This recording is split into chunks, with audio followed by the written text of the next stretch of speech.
Dealing with anxiety can be overwhelming, but understanding its roots can help manage it. Sigmund Freud, the father of psychoanalysis, offers insights into anxiety through his theories on the mind and how unconscious conflicts shape emotions. His work suggests that anxiety often arises from struggles between different parts of the mind: the id, the ego, and the superego. According to Freud, the id represents basic desires and instincts, such as hunger, thirst, and sexual urges. The superego is the moral conscience, shaped by societal rules, parental expectations, and ethical standards. The ego mediates between the id and the superego, trying to balance these competing forces in response to reality.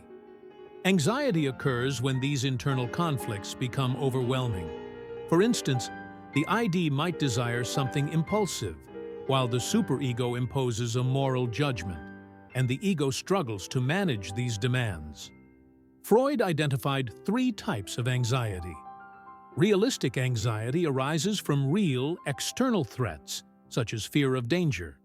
For example, walking alone in an unfamiliar area at night can cause realistic anxiety. This form is adaptive, helping us recognize and avoid threats. Neurotic anxiety arises when the ID's impulses threaten to overwhelm the ego.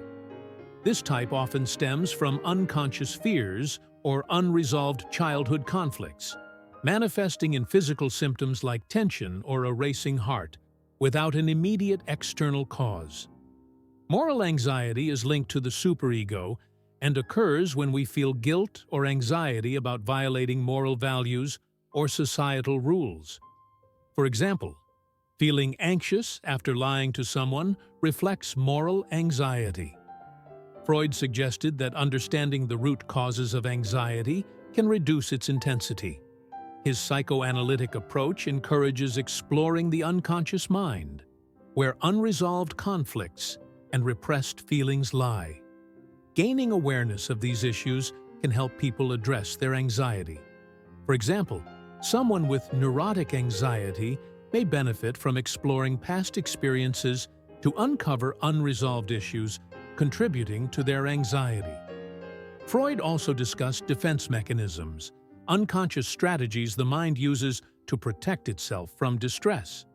While these mechanisms can reduce anxiety short-term, they may not be healthy long-term solutions. Common defense mechanisms include repression, blocking out painful or threatening thoughts. While repression can offer relief, repressed emotions may resurface later.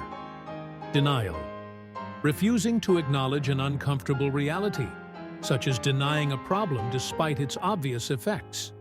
Projection, attributing one's undesirable feelings to others, like assuming others are judging you when you feel insecure. Rationalization, justifying unacceptable behaviors or emotions, like explaining tardiness by blaming traffic when it was poor planning. While defense mechanisms help in the short term, Freud believed emotional growth involves recognizing when we use them and finding healthier ways to deal with emotions. This might include confronting feelings directly rather than avoiding or distorting them. Self-reflection is another way to cope with anxiety. Freud emphasized developing self-awareness to understand the sources of our anxiety, whether they come from past experiences, unconscious desires, or conflicts between the ID, ego, and superego. Journaling, meditation, or therapy can help bring unconscious thoughts and feelings to the surface, enabling us to better understand and manage them.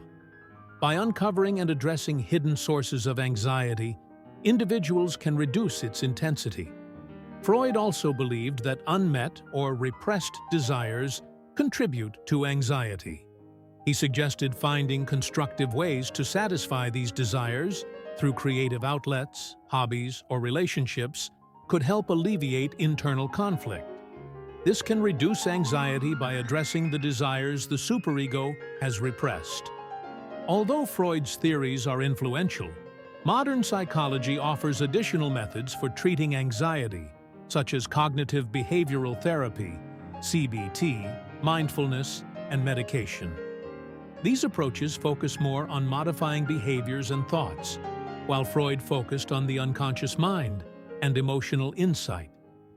Nevertheless, Freud's ideas remain valuable for understanding deep unconscious factors contributing to anxiety.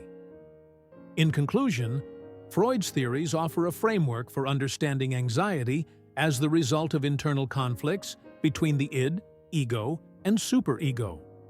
Anxiety arises when these conflicts create stress or fear.